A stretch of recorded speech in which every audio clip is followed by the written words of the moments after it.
जय हिंद। आज हम लोग पढ़ने वाले हैं प्रेजेंट सिंपल टेंस। तो प्रेजेंट सिंपल टेंस क्या होता है? प्रेजेंट मीन्स होता है वर्तमान और सिंपल मीन्स होता है साधारण या आसान, ठीक ना। और टेंस मीन्स क्या होता है? काल। तो वर्तमान, साधारण, काल आज हम लोग पढ़ने वाले हैं, ठीक ना।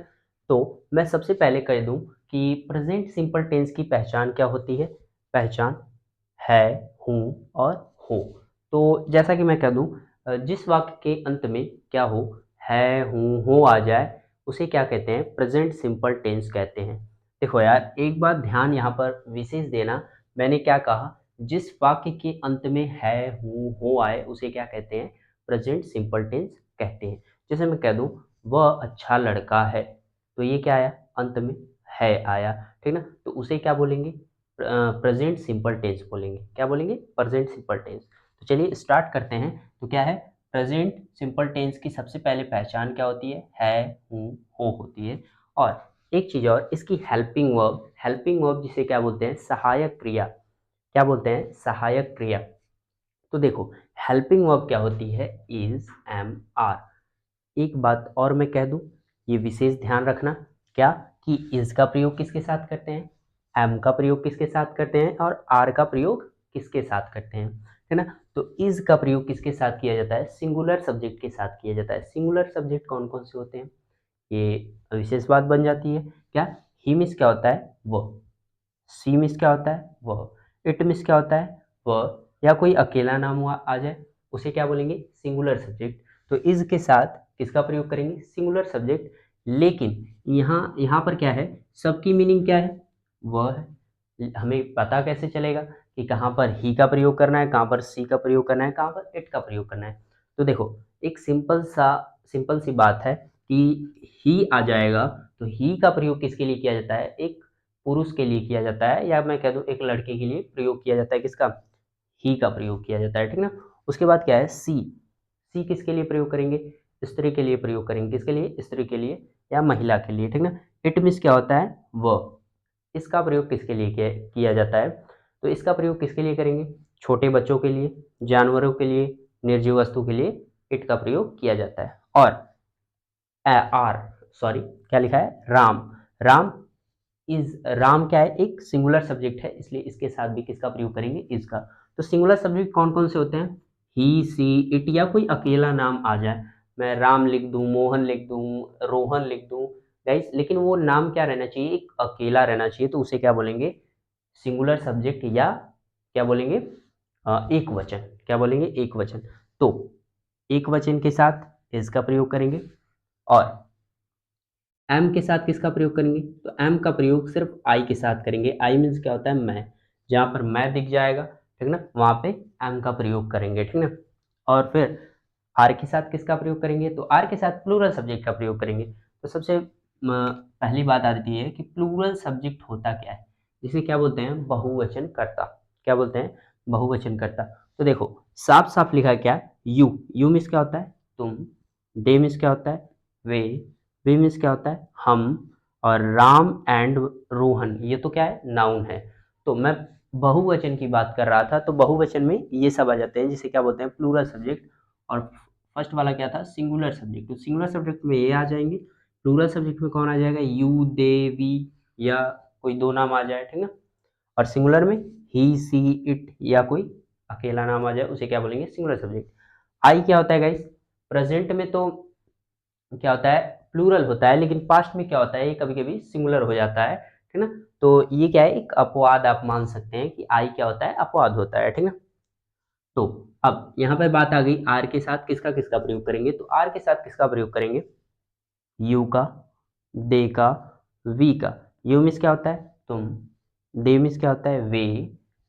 वी मीन्स क्या होता है? हम। या कोई दो नाम आ जाए, उसके साथ आर का प्रयोग करेंगे, ठीक ना। तो यू, दे, वी, या कोई दो नाम आ जाए, उसके साथ किसका प्रयोग करेंगे? आर का। जैसा कि मैंने बताया, इसके साथ ही, सी, इट आ जाए, या कोई अकेला नाम आ जाए, उसके साथ इसका प्रयोग करेंगे। एम का, आई के साथ आर का।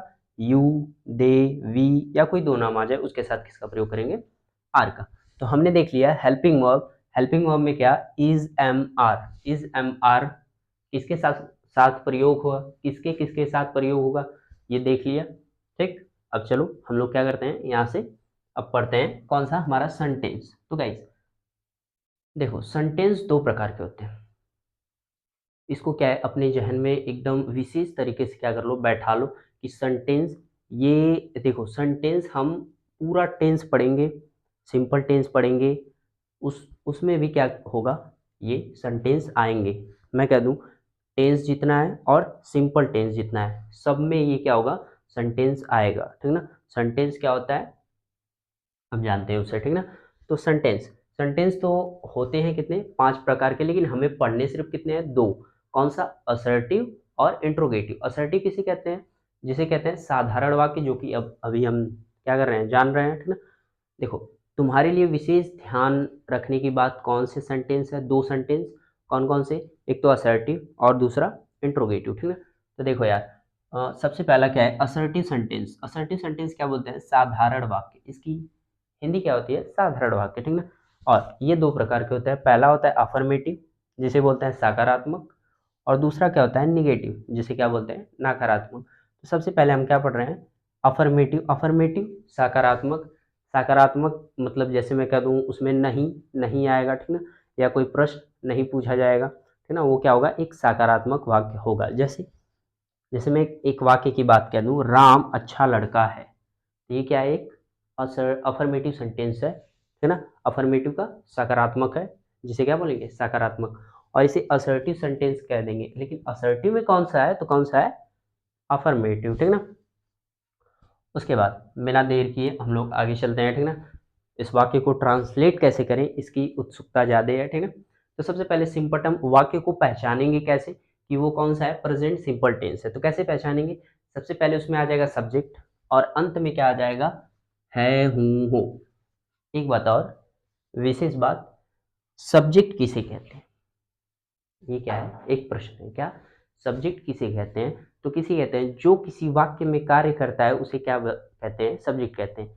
या जिसके बारे में बताया जाता है उसे क्या कहते हैं, सब्जेक्ट कहते हैं। जैसे मैं कह दूं राम अच्छा लड़का है, तो राम के बारे में यहाँ पर बताया जा रहा है, क्या, राम एक अच्छा लड़का है ना, तो राम क्या हो गया, सब्जेक्ट हो गया, राम क्या हो गया, सब्जेक्ट हो गया। तो सब्जेक्ट जान गए, जिसके बारे में बताया जाता है, या सब्जेक्ट द्वारा, सॉरी, जिसके बारे में बताया जाता है उसे क्या कहते हैं, सब्जेक्ट कहते हैं, ठीक ना। या जो किसी वाक्य में कार्य करता है उसे क्या कहते हैं, सब्जेक्ट कहते हैं, ठीक। तो पहले आ जाएगा प्रेजेंट सिंपल टेंस को कैसे पहचानेंगे, सबसे पहले आ जाएगा सब्जेक्ट, और अंत में है, हूँ, हो में से कोई एक आ जाएगा, ठीक ना। तो अब हम लोग देखते हैं, एक वाक्य पहचानते हैं कि आता है वैसा या नहीं आता है। तो सबसे पहले क्या आना चाहिए, सब्जेक्ट। तो यहाँ पर सब्जेक्ट आ गया राम, जैसे कि मैंने कहा जिसके बारे में बताया जाता है, तो क्या है, राम अच्छा लड़का है, तो किसके बारे में बताया जा रहा है, राम के बारे में, तो राम क्या हो गया, सब्जेक्ट। और अंत में क्या आना चाहिए, है, हूँ, हो में से कोई एक आना चाहिए, तो क्या आ गया, है ना। ये हमारा प्रेजेंट सिंपल टेंस है। और जब ये रहेगा तो ट्रांसलेट कैसे करेंगे, इस सूत्र के मदद से। सिंटैक्स मीन्स क्या होता है, सूत्र, और सिंपटम मीन्स क्या होता है, पहचान होती है। तो यहाँ पर सिंटैक्स क्या होगा, सब्जेक्ट इज, एम, आर में से किसी एक का प्रयोग करेंगे। उसके बाद नॉन एक्शन। देखो यार, मैं ये भी कर सकता था कि डायरेक्ट मैं सेंटेंस लिख के और ट्रांसलेट कर सकता था, लेकिन मैं चाहता हूँ कि एकदम गहराई से आप सीखो, है ना। क्या करो, तुम एकदम गहराई से सीखो कि आपको कोई पूछ दे तो उसको भी समझा पाओ और खुद भी समझ पाओ, है ना। इसलिए मैं ये सिंटैक्स वाई एक फार्मूला लिखवा रहा हूँ, पहचान लिखवा रहा हूँ, ठीक। नहीं तो मैं क्या करता है, यहाँ पर ढेर सारे एग्जांपल्स ले लेता और बनाते चले जाता और कह देता जैसे मैं बना रहा हूँ ऐसे ही तुम ट्रांसलेट करो, ठीक ना। लेकिन ऐसा नहीं है, मैं एक फार्मूले की मदद से आपको बताना चाहता हूँ, इसलिए मैंने इतना बड़ा तामझाम किया है, जो भी है ना, एकदम अच्छे से समझाना चाहता हूँ, ठीक ना, इसलिए तुम्हें ऐसे लिख के दे रहा हूँ, ठीक ना। तो सिंटैक्स क्या, सूत्र। सूत्र क्या होगा, सबसे पहले क्या रखेंगे, सब्जेक्ट, उसके बाद क्या रखेंगे, इज, एम, आर में से कोई एक रखेंगे। उसके बाद नॉन एक्शन, सब्जेक्ट तो हमने जान लिया, इज, एम, आर जान लिया, क्या है, हेल्पिंग वर्ब। उसके बाद नॉन एक्शन क्या होता है, नॉन एक्शन मतलब कोई एक्शन ना हो, मतलब कोई उसमें क्रिया काम नहीं हो। जैसे हीरो होता है ना, फिल्म में क्या होता है, हीरो होता है वो एक्शन करता है, किसी को मारता पीटता है, या जो भी बचाता है किसी को, ठीक ना, तो वो हीरो होता है, तो क्या करता है, वो एक्शन करता है। यहाँ पे क्या है, नॉन एक्शन मतलब कोई एक्शन नहीं होगा, क्रिया यहाँ पे नहीं होगी, मतलब काम नहीं होगा। जैसे हीरो का काम होता है दूसरों को बचाना, ठीक ना, जो भी काम होता है, ठीक ना, तो यहाँ पे कोई एक्शन नहीं होगा, मतलब इसमें कोई काम नहीं होगा, ठीक ना। जैसे यहाँ पर क्या है, राम अच्छा लड़का है, तो राम यहाँ पर कोई काम नहीं कर रहा है, राम की विशेषता बताई जा रही है, ठीक ना। तो नॉन एक्शन में क्या आएगा, किसी की विशेषता बताई जाएगी, ठीक ना, उसे ही नॉन एक्शन कह देंगे, ठीक ना। और अंत में क्या लगाएंगे, फुल स्टॉप लगाएंगे, ये जरूरी होता है, ठीक ना। इससे हमें ये पता चलता है कि हमारा वाक्य क्या हो गया, यहाँ पर खत्म हो गया, ठीक ना। तो चलिए, राम अच्छा लड़का है, हमने पहचान लिया, पहचान सही है, वाक्य तो एकदम सही है। अब बनाएंगे कैसे, सबसे पहले क्या रखेंगे, सब्जेक्ट, सब्जेक्ट क्या है, राम, तो राम का राम लिख दिया मैंने, ठीक ना। उसके बाद इज एम आर में से किसका प्रयोग करेंगे, जैसा कि मैंने कहा था, कोई अकेला नाम आ जाए तो उसके साथ इज का प्रयोग करते हैं, यहाँ पर क्या हो गया, इज। उसके बाद इन तीनों में से मैंने कहा किसी एक का प्रयोग करेंगे, तो इज का मैंने प्रयोग कर दिया। उसके बाद नॉन एक्शन, नॉन एक्शन क्या है, अच्छा लड़का, है ना, क्या है, अच्छा लड़का। एक चीज और लिख लेना गाइस, एक चीज और लिख लो, क्या लिखोगे, नॉन एक्शन प्लस अदर, फिर लास्ट में full stop. Other, non action क्या हो गया, अच्छा, और लड़का क्या हो गया, अदर हो गया, या मैं कह दूं ऑब्जेक्ट हो गया, ठीक ना। ऑब्जेक्ट भी लिख लो, क्या लिख लो, ऑब्जेक्ट, यहाँ प्लस ऑब्जेक्ट प्लस अदर, और अंत में फुल स्टॉप, है ना। यहाँ लड़का क्या है, एक ऑब्जेक्ट है ना, क्या है, ऑब्जेक्ट है ना। या अदर में आ जाएगा गाइस, क्या आ जाएगा, अदर में आ जाएगा लड़का, ठीक ना। लेकिन जब एक्टिव पैसिव हम बनाते हैं तो उसमें लड़का क्या होता है, ऑब्जेक्ट की तरह काम करता है, ठीक ना। इसलिए मैंने यहाँ पर क्या इसे ऑब्जेक्ट कहा, ठीक ना। तो ट्रांसलेट कैसे करेंगे, सबसे पहले मैंने रखा क्या, सब्जेक्ट, उसके बाद इज एम आर में से क्या रखा, इज रखा, क्यों, क्योंकि मैंने कहा था एक नाम रहेगा तो किसका प्रयोग करेंगे, इज का। फिर उसके बाद नॉन एक्शन, नॉन एक्शन क्या है, अच्छा, अच्छा का गुड हो गया, है ना। उसके बाद ऑब्जेक्ट किसे कहते हैं, ऑब्जेक्ट ये तो मैंने बताया ही नहीं, ऑब्जेक्ट क्या होता है, कर्म, क्या होता है, कर्म। सब्जेक्ट द्वारा, सब्जेक्ट द्वारा किए गए कार्य का जिस पर प्रभाव पड़ता है उसे क्या कहते हैं, ऑब्जेक्ट। सब्जेक्ट द्वारा किए गए कार्य का जिस पर प्रभाव पड़ता है उसे क्या कहते हैं, ऑब्जेक्ट। जैसे मैं कह दूं, राम उसे बुलाता है, मैंने क्या कहा, राम उसे बुलाता है, तो राम किसे बुला रहा है, राम क्या एक सब्जेक्ट है, जैसा कि मैंने बताया, राम जो किसी वाक्य में कार्य करेगा उसे क्या कहते हैं, सब्जेक्ट। तो यहाँ बुलाने का काम कौन कर रहा है, राम कर रहा है, और किसे बुला रहा है, उसे। तो आने का प्रभाव किस पर पड़ रहा है, उसे पर, तो उसे क्या हो जाएगा, ऑब्जेक्ट। लेकिन यहाँ पर क्या है, किसी पर प्रभाव नहीं पड़ रहा है, इसलिए मैं लड़के को ऑब्जेक्ट नहीं बोलूंगा, क्या बोलूंगा, अदर बोलूंगा, ठीक ना। ठीक, तो आई थिंक समझ में आ गया होगा, है ना। तो देखो अब उसके बाद ये अदर में रखते हैं, तो ये हो गया अदर। तो हमने क्या बनाया, राम अच्छा लड़का है, तो Ram is good boy, subject रखा, हेल्पिंग वर्ब रखा, उसके बाद नॉन एक्शन रखा, उसके बाद अदर रख दिया मैंने। अब वाक्य खुद से भी ट्रांसलेट कर पाओगे, देखो कैसे, तुम डॉक्टर हो, क्या है, तुम डॉक्टर हो, तो सब्जेक्ट क्या है, तुम का यू, इज एम आर में से किसका प्रयोग करेंगे, यहाँ पर तुम है, तुम, ये रहा तुम के साथ किसका प्रयोग करते हैं, आर का, तो हो गया यहाँ पर आर। उसके बाद नॉन एक्शन क्या है, डॉक्टर, तो हो गया डॉक्टर, ठीक ना। तो तुम डॉक्टर हो, यू आर डॉक्टर। वैसे ही ये बनेगा क्या, मैं अध्यापक हूँ, क्या है, मैं अध्यापक हूँ, तो यहाँ पर क्या होगा, सब्जेक्ट क्या है, मैं, और मैं का क्या होता है, आई। उसके बाद इज एम आर में से किसका प्रयोग करेंगे, मैं के साथ एम का, क्या हो जाएगा, एम, यहाँ पे छोटा लेटर रहेगा, आई एम। उसके बाद नॉन एक्शन क्या है, अध्यापक, अध्यापक क्या होता है, टीचर, और अंत में फुल स्टॉप, क्योंकि न तो इसमें ऑब्जेक्ट दिया है ना अदर दिया है, तो नहीं रखेंगे, है ना। तो मैं अध्यापक हूँ, तो आई एम टीचर, है ना। फिर उसके बाद रोहन और मोहन पागल हैं, रोहन और मोहन क्या है, पागल हैं, तो इसे कैसे ट्रांसलेट करेंगे, तो सबसे पहले रखेंगे सब्जेक्ट। अब इसमें तो दो नाम आ गए, तो जैसा कि मैंने कहा अगर दो नाम आएंगे तो किसका प्रयोग करेंगे, आर का प्रयोग करेंगे, किसका, आर का। जैसे यहाँ लिखा है राम एंड रोहन, तो नाम बदल सकते हैं, ठीक ना, लेकिन दो नाम रहने चाहिए, तो दो नाम है, तो क्या लिखेंगे, रोहन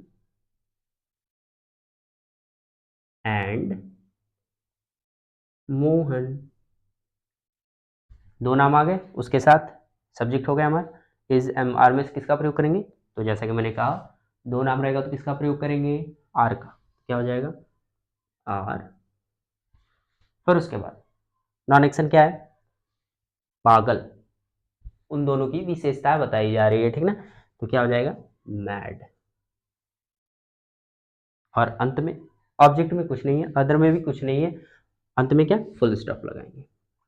तो क्या बना, रोहन और मोहन पागल हैं, Rohan and Mohan are mad. तो ऐसे क्या करोगे, ट्रांसलेट करोगे। मैं आशा करता हूँ कि तुम्हें समझ में आया होगा, और मिलते हैं नेक्स्ट वीडियो में। जय हिंद।